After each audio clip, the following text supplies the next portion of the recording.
계속해서 우리 롤스 선생님의 견해에 귀를 기울이며 음미하는 시간을 갖도록 하겠습니다. 자, 롤스 선생님께서 동의합니다. 고아인 이 친구가 직면한 열악한 사회적 우연의 여건을 보완한다 할지라도 선천적 우연의 여건이 워낙 열악하다 보니 자신이 원하는 사회적 지위, 즉 의사라는 전망을 실현할 수 없지요. 자, 이는 마치 100m 달리기 경주에서 출발선을 동일하게 조정한다 할지라도 선천적 우연의 여건이 탁월한 사람과의 경쟁에서 뒤처질 수밖에 없는 그런 것과 같습니다. 결국 공정한 기회균등의 원칙만으로는 선천적 우연의 여건에서 비롯하는 이 뿌리 깊은 불평등 문제를 완화할 수가 없는 셈이죠. 즉 공정한 기회균등의 원칙은 최소 수의자가 직면하는 불평등 문제까지 보완하기에는 한계가 있습니다. 자, 그래서 롤스 선생님께서도 동의하십니다. 공정한 기회균등의 원칙은 열악한 사회적 우연의 여건을 상당 부분 보완할 수 있다. 그래서 능력이 있다면 그 능력을 얼마든지 발휘할 수 있다. 능력을 발휘할 수 있는 기회를 마련해 줄 수 있는 것이 바로 공정한 기회균등의 원칙이다. 그래서 공정한 기회균등의 원칙은 이것은 사실상 그 능력이 있기만 하면 그 능력을 최대한 발휘할 수 있는 사회적 조건을 마련해주고 적극적으로 지원해주기 위한 원칙입니다. 그래서 공정한 기회균등의 원칙은 이 능력주의를 지지하는 입장이라고 볼 수 있습니다. 그런데 선천적 우연이 여건이 너무 열악하면 아무리 출발선을 동일하게 조정해 준다 할지라도 능력을 발휘할 수가 없게 됩니다. 왜냐하면 선천적으로 가지고 태어난 이 능력 자체가 워낙 열악하다 보니까 능력주의에만 맡겨놓는다면 능력이 있는 사람은 사회적 강자로서 인간다운 삶을 살 수 있지만 능력이 열악한 사람은 그 능력을 발휘할 수 없기 때문에 자기가 능력을 발휘하고자 노력한다 할지라도 능력을 발휘할 수 없기 때문에 비참한 삶에, 그래서 생존권조차 보장이 되지 않는 삶에 직면할 수 있습니다. 그런 문제가 있다. 그러한 한계를 능력주의를 지지하는 공정한 기회균등의 원칙이 커버링할 수는 없다. 자, 그래서 로스 선생님은 능력주의 한계를 보완할 수 있는 원칙을 또 마련하기 시작합니다. 자, 최소수의자는 사회적 우연의 여건뿐만 아니라 선천적 우연의 여건이 열악하여 신체적 능력과 지적 능력이나 재능이 가장 뒤처지는 사람입니다. 결국 최소수의자는 불운하게도 가장 적은 혜택을 받은 셈이죠. 그런데 최소수의자 역시 인간다운 삶을 살 권리가 있어요. 이러한 권리를 보장하기 위한 토대로서 차등의 원칙이 필요합니다. 차등의 원칙에 따르면 운 좋게도 탁월한 지적 능력이나 신체적 조건 덕분에 누리는 혜택은 최소수의자의 삶을 개선할 때만 정당화됩니다. 즉 차등의 원칙은 자연적 혜택으로 인한 탁월한 재능을 개인만의 독점적 소유가 아닌 공동의 자산으로 간주합니다. 그래서 자연적 혜택을 받은 사람의 성과가 최소수의자 역시 인간다운 삶을 살 수 있는 방향으로 이어지도록 사회 시스템을 조직할 필요가 있습니다. 결국 차등의 원칙은 최소수의자를 적극적으로 배려하는 원리인 셈이죠. 그래서 차등의 원칙은 선천적으로 우연히 주어진 여건에서 발생하는 뿌리 깊은 불평등을 완화하는 데 기여하는 원리입니다. 자, 그러면 우리는 최소수의자가 직면하는 사회적 불평등을 즉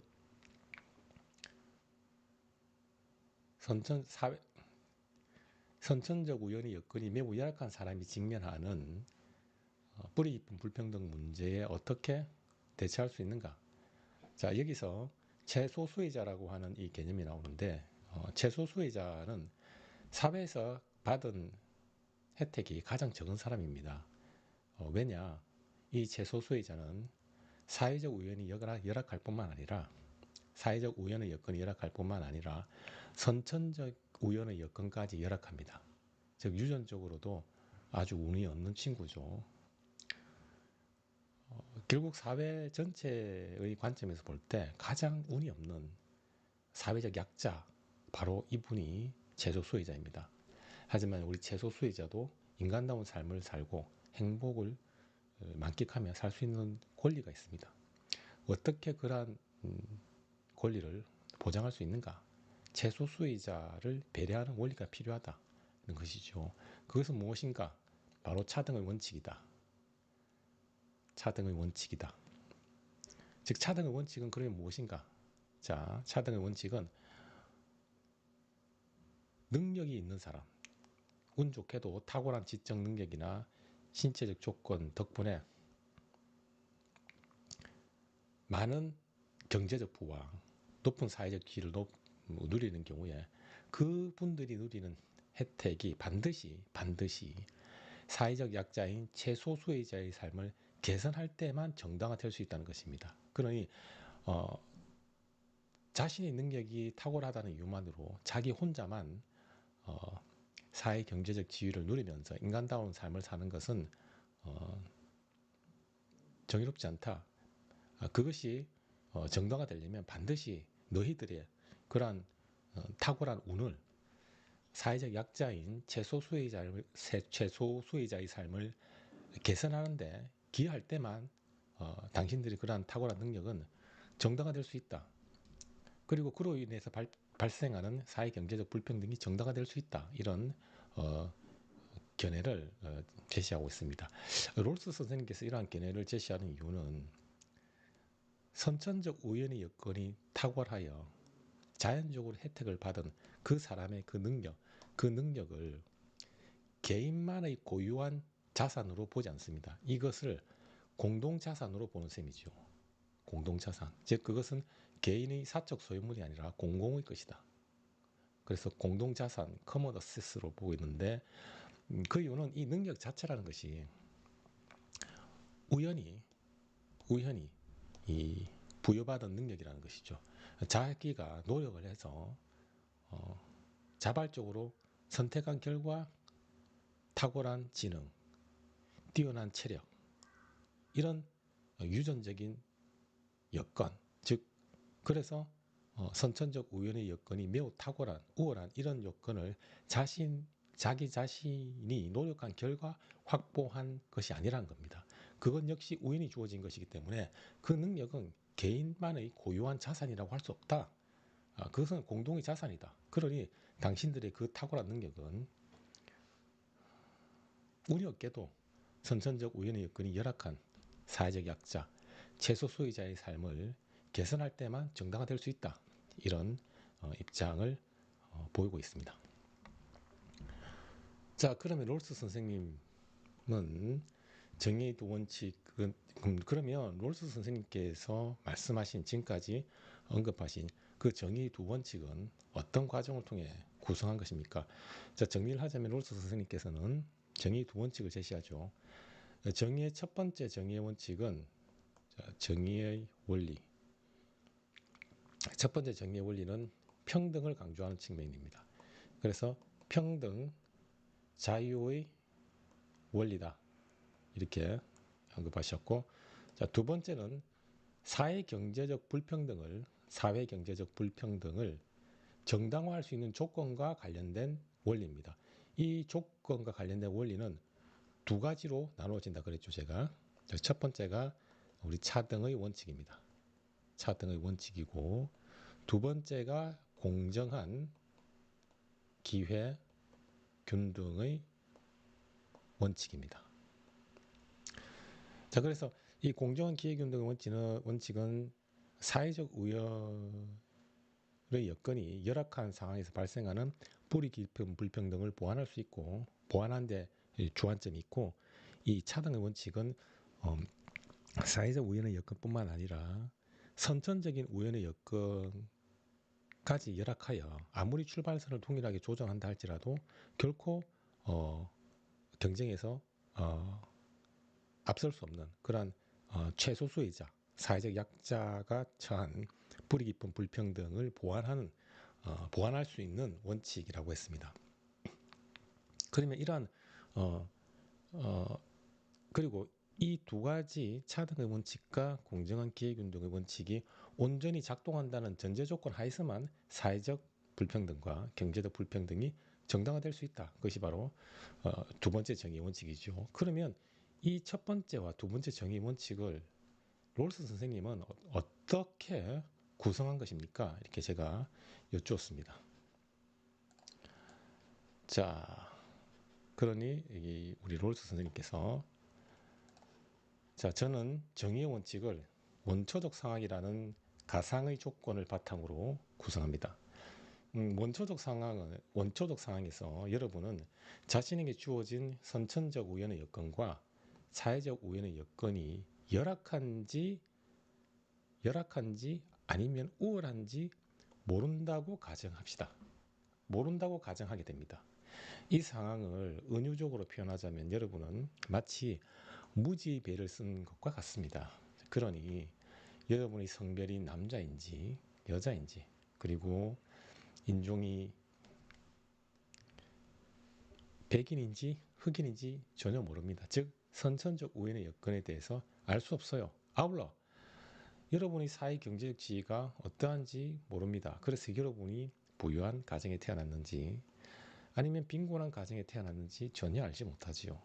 즉 사회적 우연의 여건에 대해서 전혀 알 수가 없어요. 이처럼 무지별로 우연의 여건과 관련한 알을 가렸을 때 여러분은 최악의 상황을 회피하려는 전략을 취할 것입니다. 그 전략을 저는 최소 극대화 전략이라고 부릅니다. 즉 맥시민 전략이라고 부르는데 바로 이 맥시민 전략을 여러분이 취할 것이라는 겁니다. 그게 합리적이라는 거지요. 그러니 자신의 선천적 우연의 여건과 사회적 우연의 여건이 열악하다 할지라도 인간다운 삶을 가능하게 하는 그러한 원리를 구성할 수밖에 없습니다. 자, 그래서 이 롤스 선생님은 원초적 상황을 통해서 정의 원리를 구성할 수 있다 이런 입장을 취하고 있습니다. 그러면 원초적 상황을 어떻게 마련할 수 있는가? 바로 무지 베일을 쓰면 된다. 그러니까 무지 베일은 무엇인가? 여러분 베일은 얼굴을 가리는데 쓰이는 옷감이죠. 예를 들어서 결혼식을 할 때 아름다운 신부가 이렇게 앞에 얼굴을 가리면은 그 신부의 얼굴이 잘 보이지가 않지요. 마치 얼굴을 가려서 신부 얼굴을 제대로 볼 수 없는 것과 마찬가지로 어, 은유적 표현인데 여러분이 무지 베일을 착용하게 되면 선천적인 우연의 여건과 사회적인 우연의 여건이 열악한지 혹은 우월한지를 모르는 그러한 알의 상태에 진입하게 된다는 것입니다. 즉 무지배를 통해서 선천적 우연의 여건과 사회적 우연의 여건이 우월한지 열악한지 모르는 상황으로 진입하는 것, 그것이 바로 원초적 상황이라고 볼 수 있습니다. 자, 그러면 이 원초적 상황에 진입하게 되면 예를 들면 선천적 우연의 여건과 관련해서 여러분의 성별이 남자인지 여자인지 인종이 백인인지 흑인인지 전혀 알 수가 없죠. 그리고 사회적 우연의 여건과 관련하여 여러분의 부모님이 빌 게이츠나 일론 머스크라서 경제적으로 아주 부유한지 아니면 고아라서 그렇지 않은지 전혀 알 수가 없다는 겁니다. 그러면 이런 원초적 상황에서 우리는 어떤 선택을 하는 것이 합리적일까요? 이 롤스 선생님은 그 원초적 상황에서는 맥시민 전략을 취하는 것이 가장 합리적이라는 것입니다. 맥시민 전략은 무엇인가? 그것은 최소 극대화 전략이라고 풀이할 수 있는데 그 전략은 최악의 상황을 회피하려는 전략이라는 것입니다. 그래서 이 맥시민 전략을 취하게 되면 여러분은 여러분의 선천적 사회적 우연의 여건이 우월한 상황이 아니라 매우 열악한 경우를 대비한다는 것입니다. 대비하는 전략을 취한다는 것이죠. 마치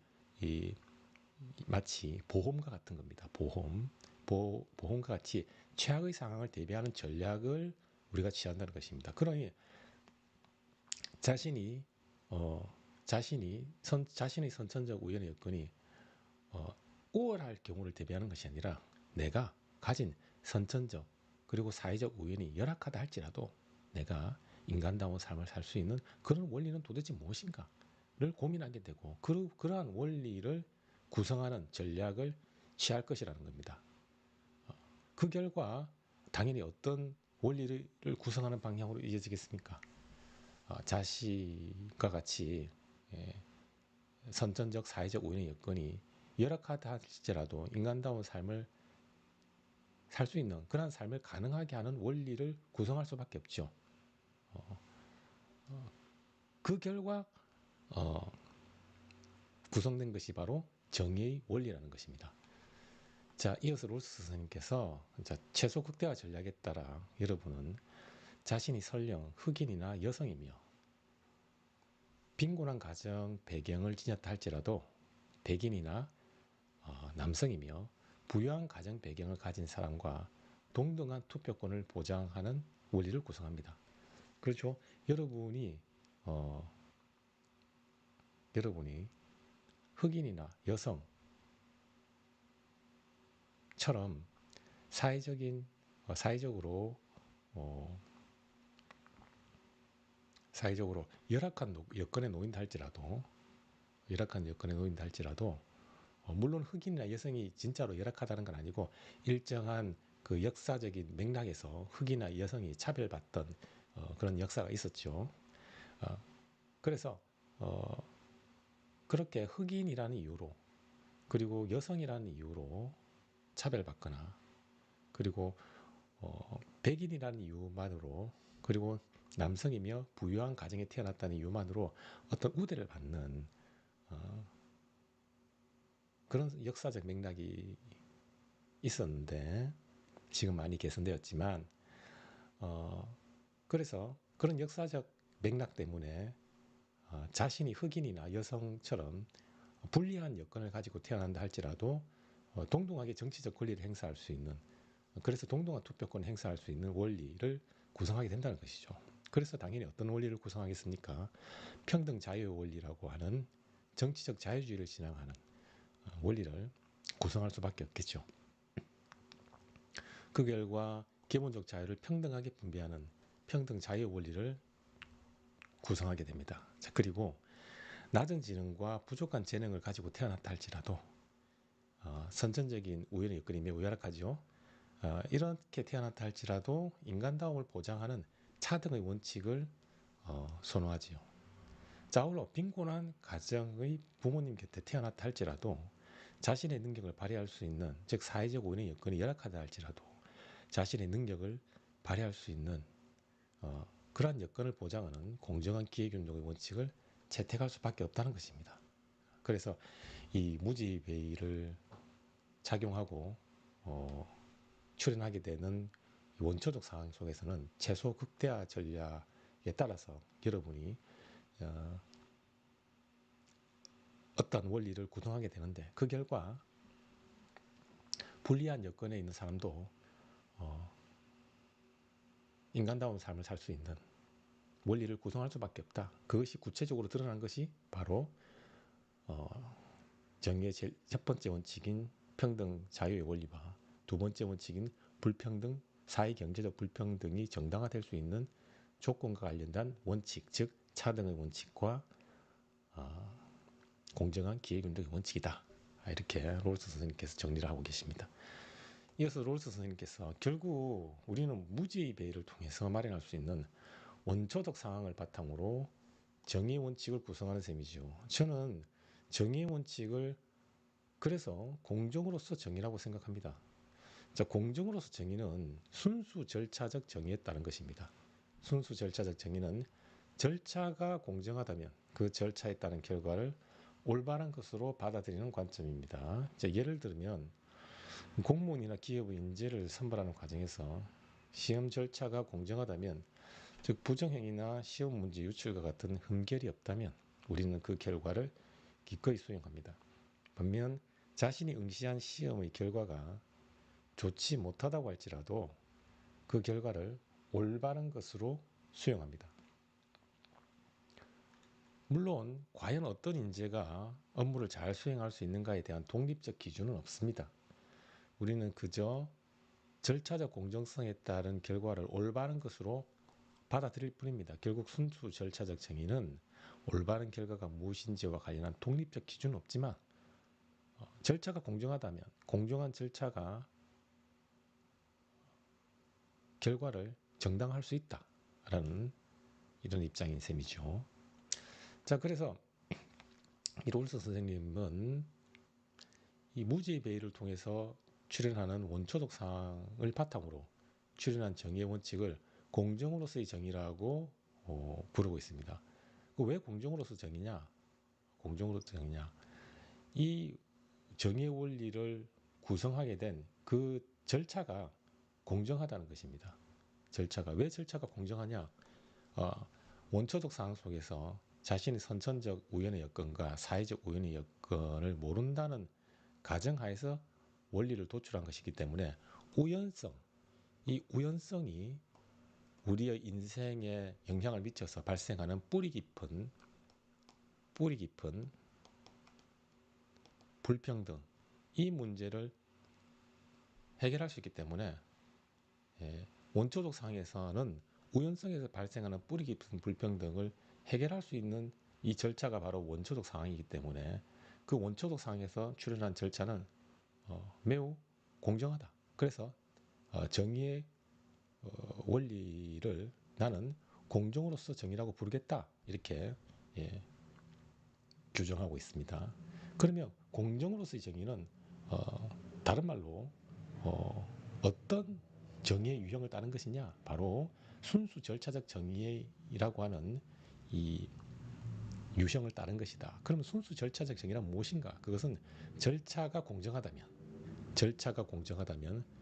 그 절차에 따른 결과는 내가 받아들이겠다는 겁니다. 그래서 시험과 같은 경우에 어떤 인재를 선발할 때 그 시험에 어떤 부정행위나 시험 문제 유출과 같은 문제가 없다면, 그래서 그 시험 절차가 공정하다면 그 결과를 우리가 기꺼이 수용한다는 겁니다. 내가 시험에 합격하더라도 수용을 하고 시험에 불합격한다 할지라도 수용을 한다는 겁니다. 절차가 공정하다면 수용하겠다는 것입니다. 그런데 여러분, 그렇게 선발된 인재가 과연 업무 수행 능력이 정말로 탁월하냐? 그런 어떠한 인재가 업무 수행 능력이 탁월한가에 대한 독립적 기준은 없는 것입니다. 그러한 독립적 기준은 설정할 수도 없고 약간 애매모호하고 독립적 기준은 존재하지 않습니다. 그러나 그러한 독립적 기준이 없다 할지라도 절차가 공정하면 그 절차에 따른 결과는 올바른 것으로 받아들이겠다. 이것이 순수 절차적 정의인데, 마치 이 공정으로서의 정의는 바로 이 순수 절차적 정의를 따른 것과 같다는 것입니다. 자, 쉽게 예를 들면 여러분 갬블링, 도박을 할 경우에 도박을 하는 그 절차가 공정하다고 하면 도박의 결과 여러분이 돈을 잃든 여러분이 돈을 얻든 혹은 돈을 잃든 그 결과에 대해서는 공정한 것으로, 올바른 것으로 우리가 받아들인다는 것입니다. 즉 이의제기를 하지 않는다는 것이죠. 단 절차가 공정해야 됩니다. 절차가 공정하다면 그 결과에 따른 어떤 원리는 올바른 것으로 받아들이겠다. 그래서 절차의 공정성에서 출현하는 원리이기 때문에 롤스는 자신의 원리를 즉 자신이 구성한 정의의 원리를 공정으로서의 정의다. 이렇게 규정하고 있습니다. 자, 이어서 마찬가지로 우리는 원초적 상황을 통해서 절차의 공정성을 확보할 수 있습니다. 원초적 상황에서 무지의 배일 덕분에 우리는 자신이 처한 선천적 우연의 여건과 사회적 우연의 여건에 대해 전혀 알지 못합니다. 그래서 자신이 처한 우연의 여건에 유리한 방향으로 어떤 원리를 구성할 수 없지요. 즉 우연성이 우리의 인생에 미치는 영향을 차단할 수 있기 때문에 원초적 상황에서 어떤 원리를 구성하는 과정은 공정하다고 볼 수 있습니다. 따라서 제가 구성한 정의의 원칙은 공정으로서 정의라고 볼 수 있죠. 자, 만약에 어떤 역사적 맥락에서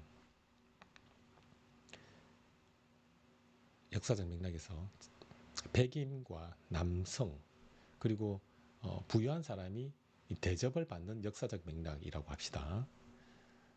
그러면 만약에 무지의 배를 쓰지 않는다면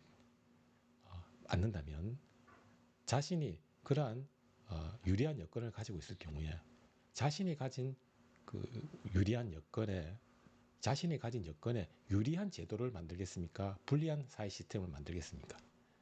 인간의 이기성 때문에 우리는 자신이 가지고 있는 선천적 그리고 사회적 우연의 여건에 유리한 방향으로 제도 시스템, 사회 시스템을 만든다는 것입니다.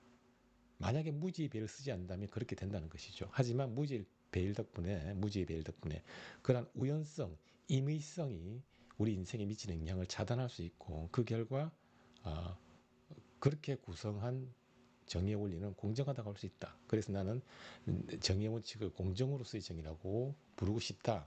이렇게 롤스 선생님께서 언급을 하고 있습니다.